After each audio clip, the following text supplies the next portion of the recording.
We are going to start today with, right out of the gate, how to prioritize self-care in your life and what that looks like for you.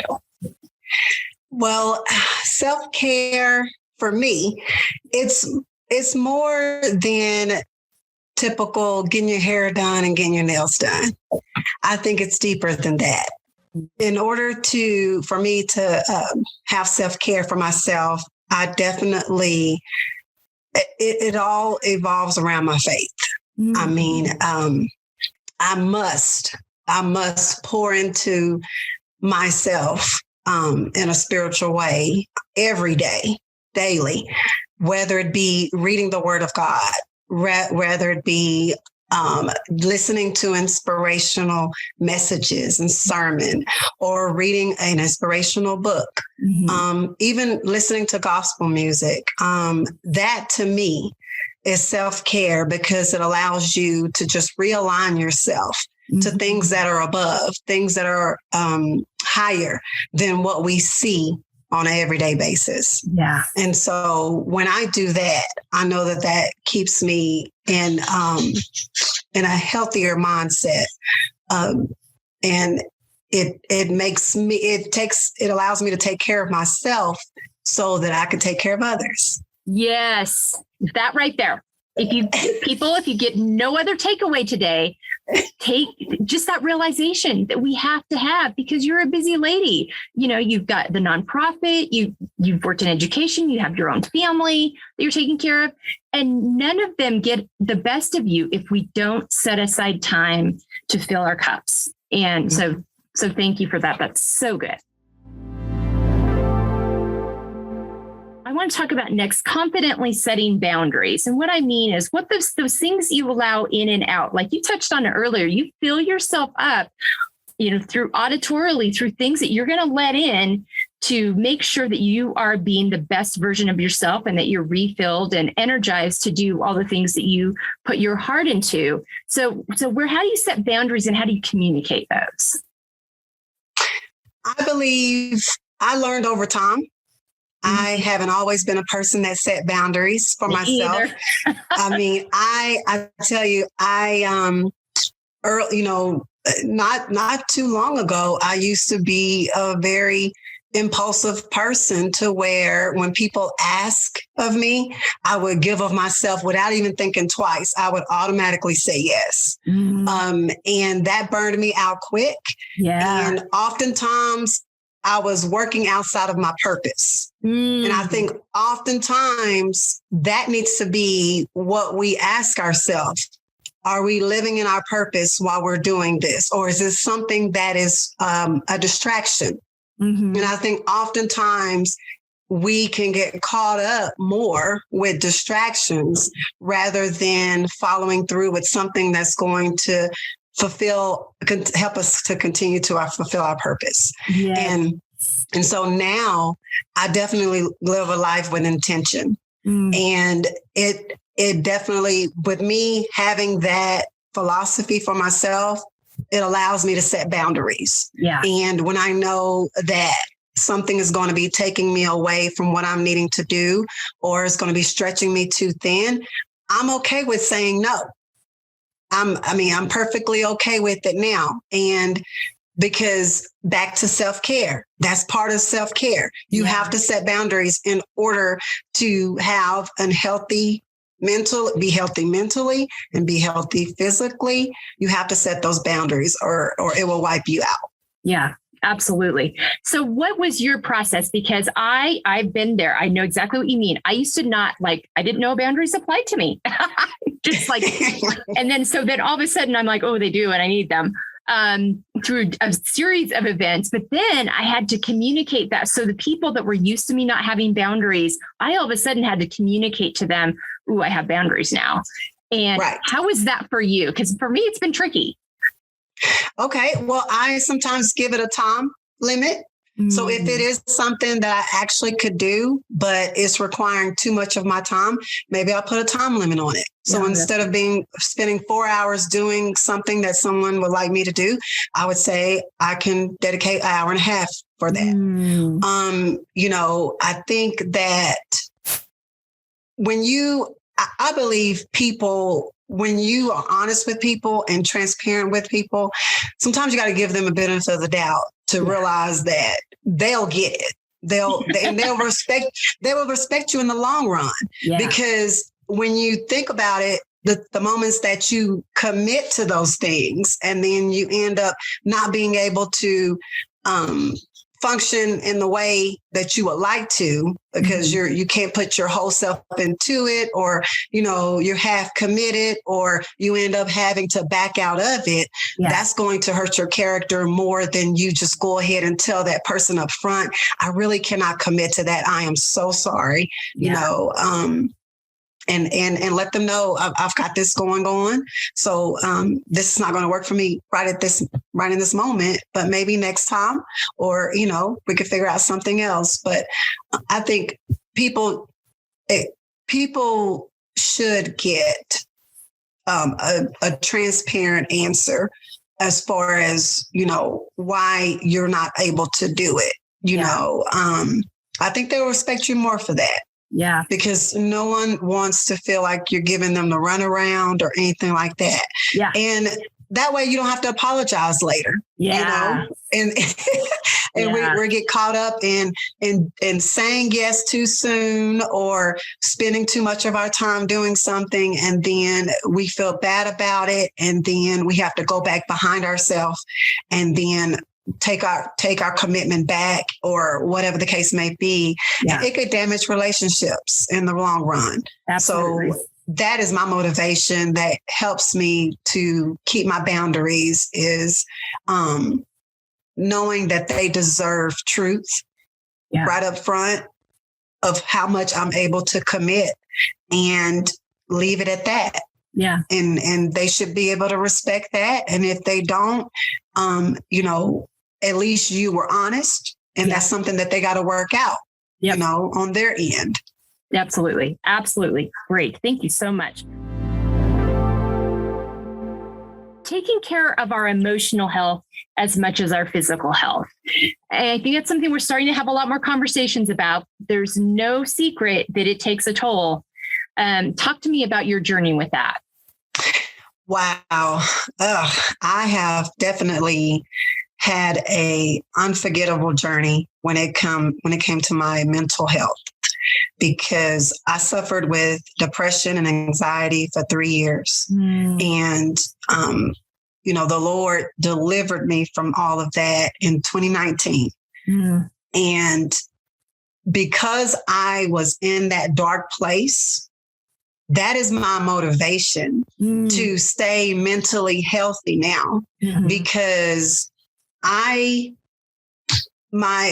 first marriage, I actually was a preacher's wife. And, any of my preacher wives out there that's listening to me, or anybody that's in a ministerial staff, a wife of a minister, that we have to wear a plastic smile often. Yeah. We cannot show how we really feel, because all eyes are on us. We are constantly in the public eye. When our spouse is up preaching or saying some type of, message or anything like that, people naturally look at the wife to see what the wife looks like and everything like that. So no matter what goes on at home, you cannot reflect that. You cannot show that, because you're in leadership oftentimes. So I ended up housing all of the stress that I was dealing with. And because I was also in an abusive relationship with that marriage. And the irony of that, that I'm married to a preacher, but the preacher that I'm married to was physically abusive to me. And so having to carry that weight, but still show that plastic smile in front of everybody. So I ended up mastering it, because you don't want, you want to still protect your spouse because of the leadership role that he's in. And so that caused a lot of damage that I didn't even know was happening over the years. And so as I was housing that year after year after year, I realized, my health started to fail me. Yeah. Because our bodies are not built to house stress. No. And we have to always have an outlet for that. Yeah. And I housed it so much that rheumatoid arthritis set in. Wow. And that's one thing that they'll tell you, experts will tell you, that rheumatoid arthritis, one cause of rheumatoid arthritis is due to housing stress. Wow. And I deal with rheumatoid arthritis to this day. So this is basically, I had to give you that backstory because I lived through all of that. Absolutely. And I endured the depression and the anxiety. And finally, it just all broke. And then I had to deal with all of that. And once I got better and I got well, I knew, learning from I learned it the hard way. I knew that I could not allow myself to get to that place again. Yeah. And so that's why I'm so motivated to make sure that I'm pouring into myself. I'm investing in myself with positive affirmations every day, or read, like I was talking about, reading inspirational word of God, praying, listening to inspirational music, because all of that plays a part in self-care and helping with the health, mental health, and then also the physical with the eating. Because of the rheumatoid arthritis, that effect, I stay inflamed. And so I transitioned. I put myself on a 30-day vegan challenge. Wow. So yeah, can you believe that? I challenged myself this past month to be vegan for 30 days. And wow, don't knock it until you try it. At first, it's like, how can I live without meat? How can I live without dairy? But as you do something more and more, it becomes easier. And so I needed that. Yeah. And so now I feel more energized. I don't feel, sluggish after I eat something. It's very fulfilling, but it's comforting to my health and everything. And so I think it definitely goes hand in hand. Mental definitely goes with physical. You can't do one without the other.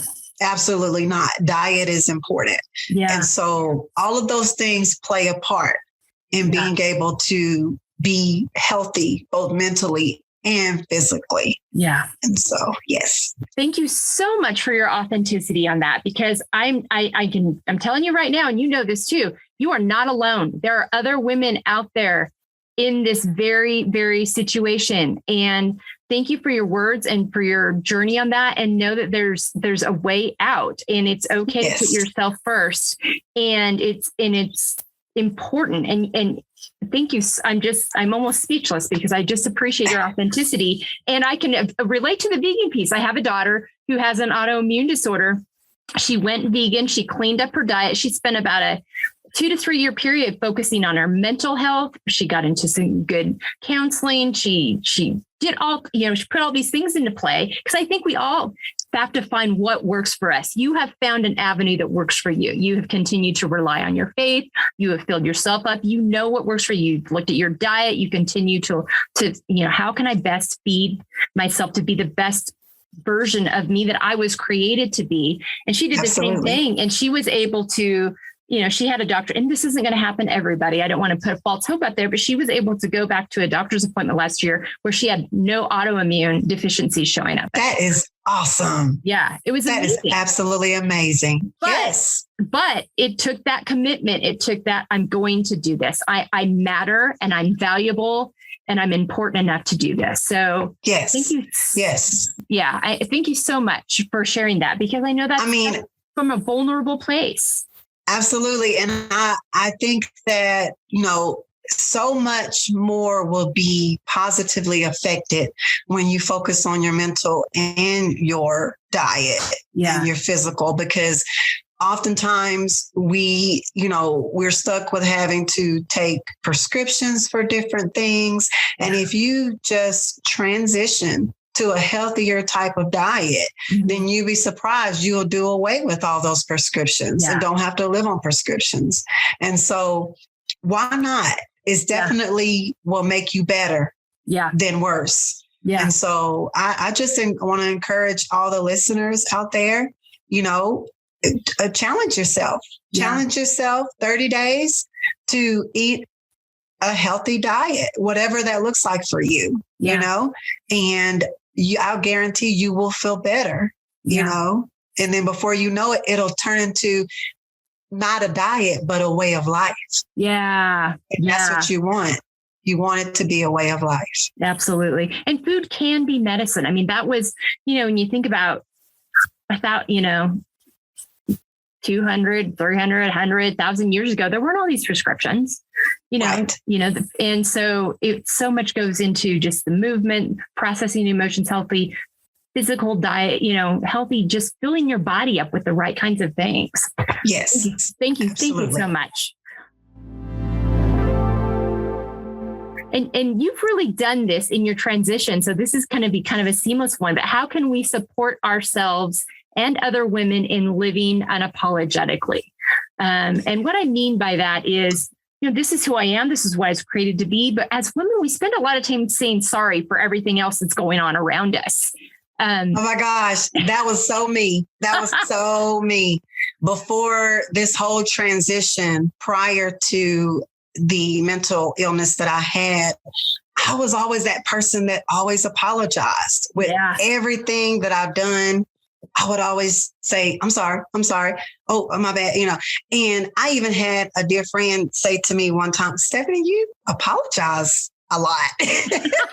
And sometimes it takes somebody from the outside to help us see ourselves, because sometimes when you're in it, you don't realize what you're really doing. Yeah. And it's like a reaction. Yeah, absolutely. Think about it. And I think the most important thing as women, in order for us to support one another, is we have to embrace each other's differences. I mean, everybody, there's a place at the table for everybody. Yes. And I think that all of us are uniquely, wonderfully, and fearfully made, right? Yep. And so we just need to not be threatened by each other's differences, but be encouraged by each other's differences. Yeah. That way that we can glean from each other and learn from each other. And because, again, God has created each and every one of us special in a different way. And we're unique in our own way. And I think oftentimes it does turn into competition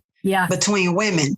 Yeah. And women do feel threatened. When women do feel, like they try to measure themselves up to the next woman, and they feel like they're better than that woman, or they feel like that they're not good enough. Yeah. And I would just encourage women to just embrace your authentic selves, because nobody else can be you better than you. Exactly. There's nobody who can do what you do or be who you are in the world. There's nobody.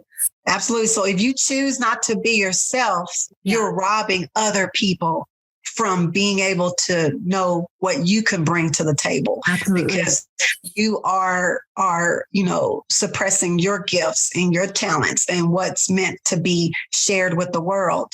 And if you suppress that, you are doing the world a disservice, because every woman has something to offer.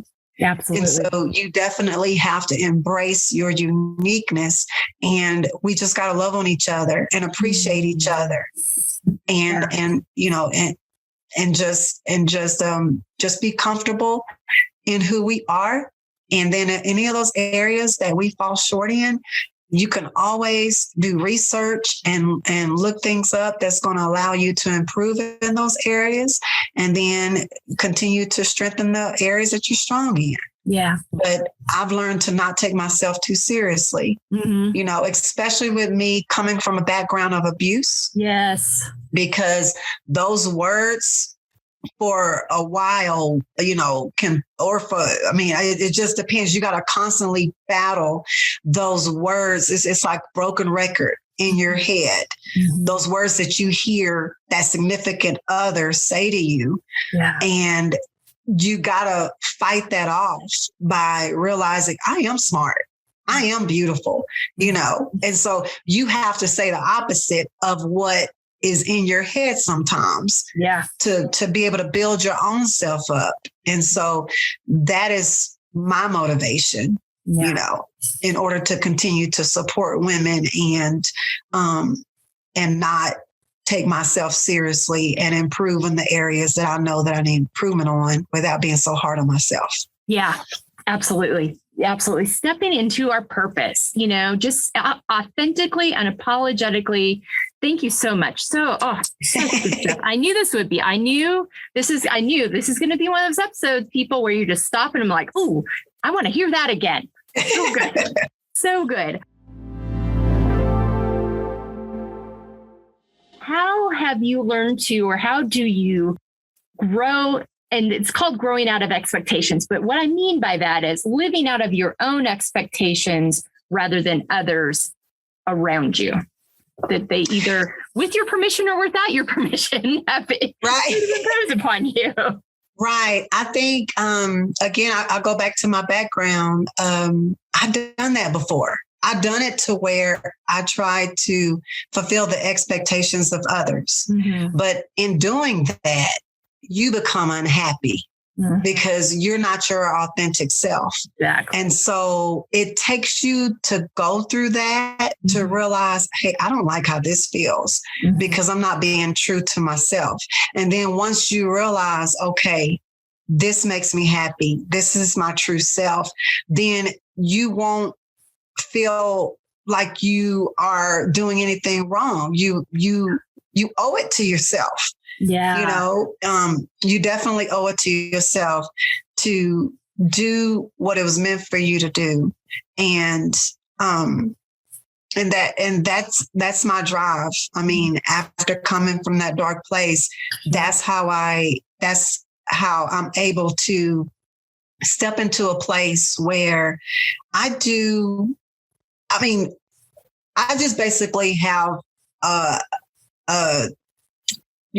thought to where I stick with what pleases God. Mm-hmm. That's what I stick with. Is what I'm doing please God? And that's all that matters. Yeah. Because people are fickle, and whatever you do 1 minute, they may like it, and then next week they don't like it. Yeah. So if we cannot live a life to try to please man all the time. And that was something that I struggled with prior to me being mentally ill, was that I was a people pleaser. Yeah. And I always aimed to try to make everybody around me happy. Well, and there's nobody going to be happy. Well, and I think especially during your time as a preacher's wife, you live in a fishbowl. I mean, absolutely. And you're I think there's a lot of preacher spouses out there that would say the same thing, that you're just in that mode of keeping everybody happy, congregation happy, people happy, community happy, everybody's watching. And so I think that this is a place that a lot of people in that position land. So I appreciate you sharing about that. Right. And I think that people need to see that you're human. Yeah. And oftentimes we want to be superwoman and appear like we're untouchable and everything like that. You can relate more to people when you're able to be transparent at times. Yeah. You just have to use wisdom on when that needs to be and who to be transparent with. Yeah. Because unfortunately you can't be transparent with everybody. No. However, you can't be in a facade like you're untouchable either. Yeah. So, you benefit more people. It benefits more people when you're able to be transparent and show them, hey, this is me. My expectations of myself is this. And I'm not going to go beyond that because it's my season to do this, Yeah. And at the end of the day, as long as you go home and able to lay your head down and have a sense of peace, then you know that you're in the right place. Yeah. But when you go to bed and you have unrest and you just cannot get any peace, then you know something's got to change. Yeah. Yeah, absolutely. Absolutely. Accepting the layered aspects of ourselves. And what I mean about that is, and you've talked about some tough stuff today.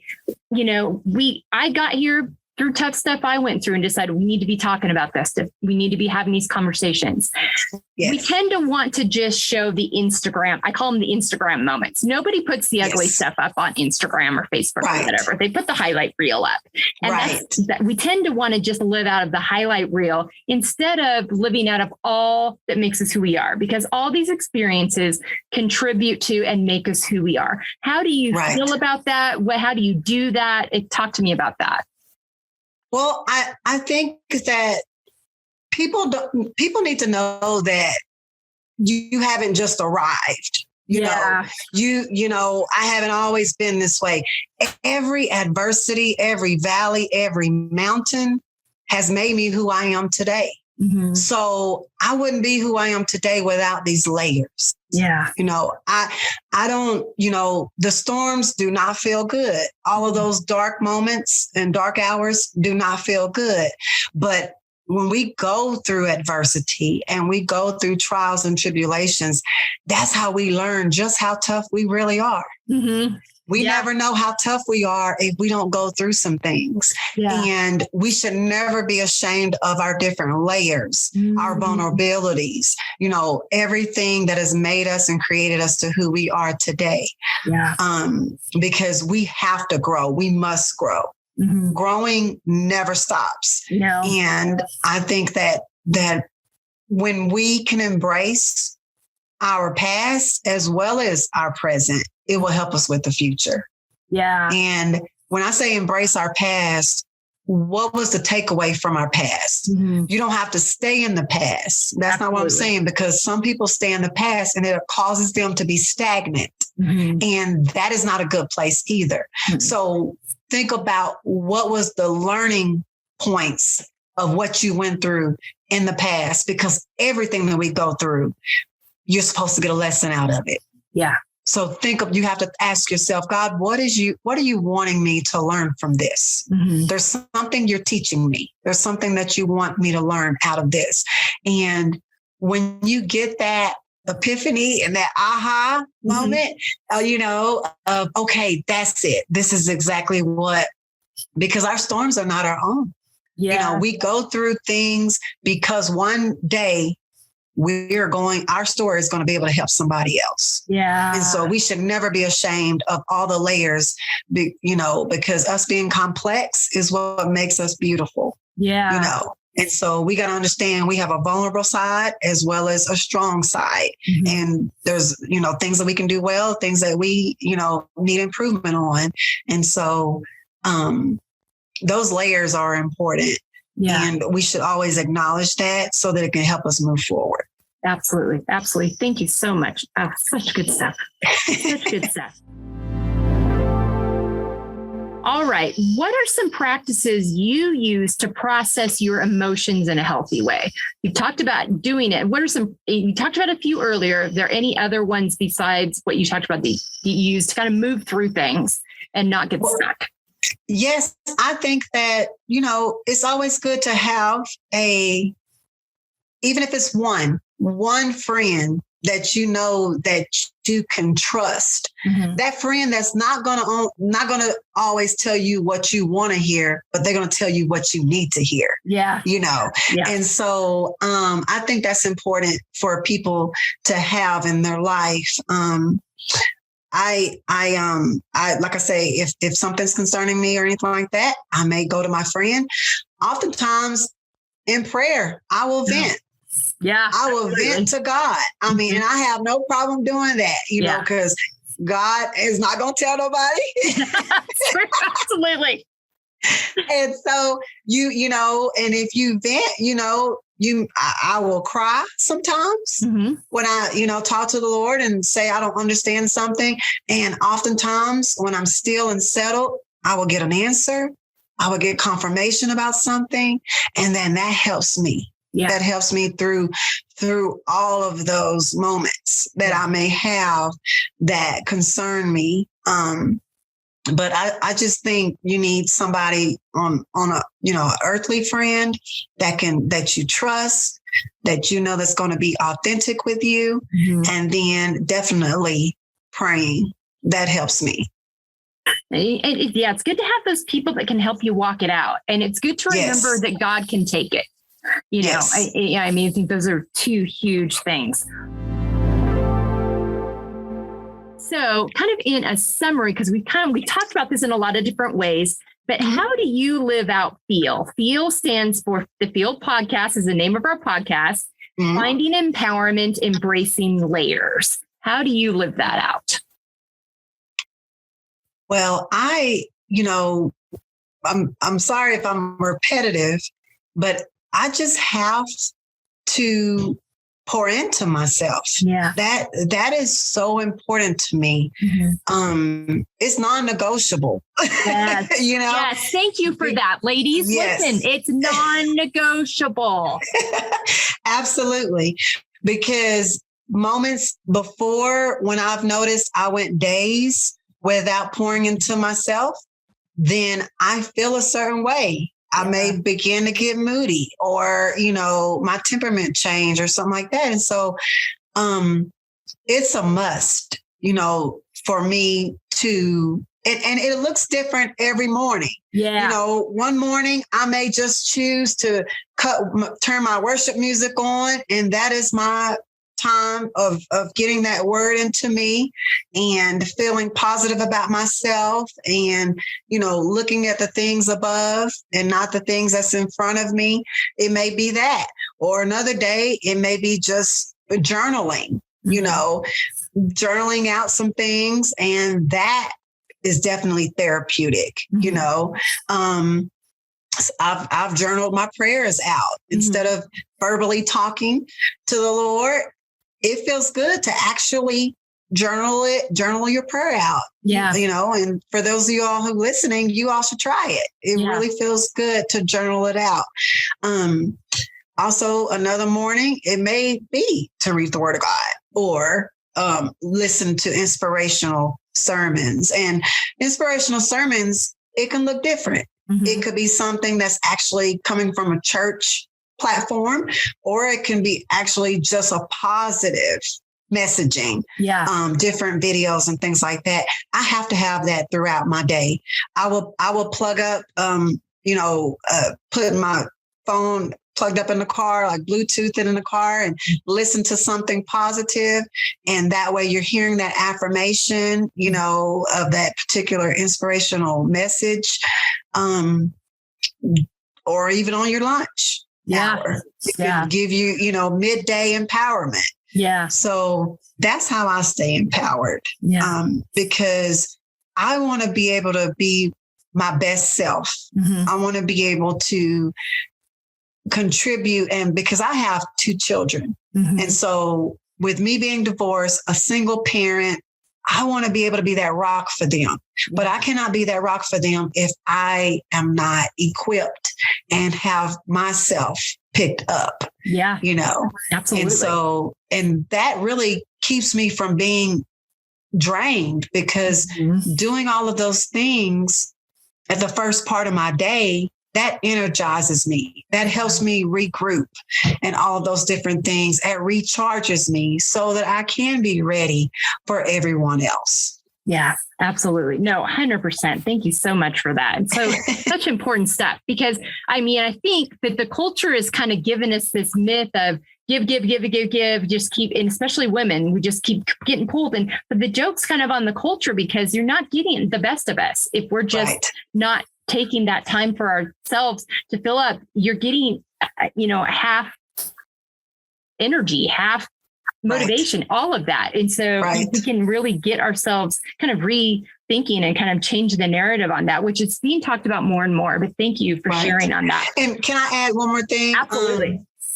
I think that we as women, we need to not feel guilty about pausing and taking a day off, or just, relaxing, to recoup, regroup, because sometimes I know I've felt it sometimes when you don't do anything, you feel guilty because you're not doing something. Yeah. And so even though you should be relaxing, you try to think of something else you could do to fill up that time. Yeah. And sometimes you have to give yourself, give yourself an allowance to relax. Yes. And, even if you close yourself up in the bedroom, if you have children, tell them, okay, it's mommy time, for an hour, give me an hour, to myself, and then I will be with you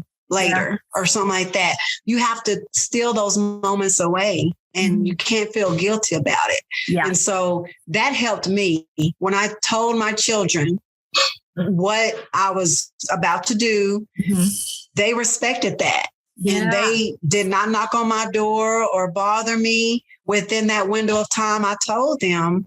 And then when I came out of my bedroom and replenished or, everything, then I was able to assist them. I was rejuvenated or whatever the case may be. Even if you getting off of work, give yourself an hour to just relax before attending to everybody else. Yes. And set that expectations in your household. Yes. Yes. So I think that's very important, and that'll help everything run smoothly, because oftentimes we don't communicate that with people in our circle. And then we get upset when they're pulling on us, when we just want to kick off our shoes and relax after coming home from work. Yeah. And so if they know that, when mom gets home from work, she needs a good 30 minutes to an hour to just unwind, and then we can ask her or do like that. So I think that I just want to put that out there, because I believe somebody needs to hear that so they won't feel guilty about it. Yeah, absolutely. And set those expectations up front so that everybody be on the same page, and it'll help the household run much more smoother. Well, you're modeling that for your kids too. I mean, I think that's the way we change the narrative with this, is we model that for our kids. And so they grow up and that's normal. And then they do the same thing. Yes. But if we're telling them to do all these things, but they're not seeing us do it themselves as we're raising them and talking to them, then they're going to do they're going to follow what they see. We all know that. Yes. And if your words and your actions don't match, the actions are going to speak louder every time. So thank you for that. Yes. That's so important. I have a saying is, be the example that you want to see. Yes. No, 100%. Yes. Be the example you want to see. Yeah, absolutely. No, that's absolutely true. It's absolutely right. Talk to me about going back to your why in everything you do. Yes. My why, because I've been through what I've been through, that is my why, to not go back there, and when it comes to passion with kids, I think that, kids are definitely oftentimes kids can be overlooked, and they need to feel important. They need to feel like they matter. And so when when it comes to my nonprofit organization, Seeds of Encouragement, when I work with the kids and I think about the difference that I can make in their life. And because a lot of the kids are at a crossroad where the decisions that they make, they are either going to go left or go right, and it can affect them for the rest of their life. Yeah. And so if I can just plant that seed in the child that I'm given, whoever that may be, you may not see the results because it may be years down the line, but at least you plant that seed and then you can make a difference in their life. Yeah. And so I know I've had mentors when I was younger and it made a difference. And so, if somebody think enough of you to take time out to spend with you and pour into you, that is very important. Yeah. And it can make a difference And that's really my why. I think, even when it comes to my own kids, when you take the time to pour into your own kids, and you can see the fruits of it years down the line. And that's when you get those kiddos that come to you and say, you helped me way back then, or, you made me believe in myself, or you're the reason why I'm doing XYZ because you said I could. You told me I was smart, or whatever the case may be. Yeah. And because I know how important it is to make, feel like you matter, because everyone wants to feel like they matter. Yeah. And because I know the importance of that, then that's my why. Because I was on the flip side when, the person in my life made me feel like I did not matter. And so that is a horrible feeling. So when I think about the other people's lives that I touch, I want to be able to reverse that, because we don't know what's going on in their minds or what they're dealing with in other aspects of their life. Yeah. So if you can be that shining light for them, then it's well worth it. Yeah. And that's all I want to be able to do, is just plant that seed and make a difference in people's lives. And that's my why. That's my motivation. Yeah. Yeah. And like I said earlier, people, take a look at the show notes and the sources to learn more about her nonprofit Seeds of Encouragement. You're going to want to be a part of this in some way, whether you live in Lubbock or you're somewhere else. You're going to want to be, and she'll be happy to have your support. Absolutely. Coming down to the end here, so I've got a rapid fire. First of all, name 5 activities that nourish you. 5 activities that nourish me. I enjoy quality time with my kids because you can't get that time back. Yeah. So quality time with my kids. Taking a vacation. I know that's hard to say with the pandemic and everything. Some things are limited, but what nourishes me is just taking in nature and going to places that, where you can just look upon God's creation. Yeah. That really nourishes me, nourish my spirit. As I've said before, let me keep track. I'm giving you 5. So I've got quality time with my kids, breathtaking vacation with nature, inspirational readings, like books, inspirational sermons, and gospel music. I enjoy that. So that's nourishing me from a spiritual aspect. So that's just where my mind is at. I know I could have said food or something like that, but I'm thinking from a spiritual aspect. That's what nourishes me. Absolutely. Well, and I love how you have that solid, because what nourishes people is different for everybody. You know what yours is. You know what you need to fill you up. And I love that. 5 words on how you want to feel the next 6 months. I want to feel productive. I want to feel competent in what I do. I want to feel blessed. I want to feel energized.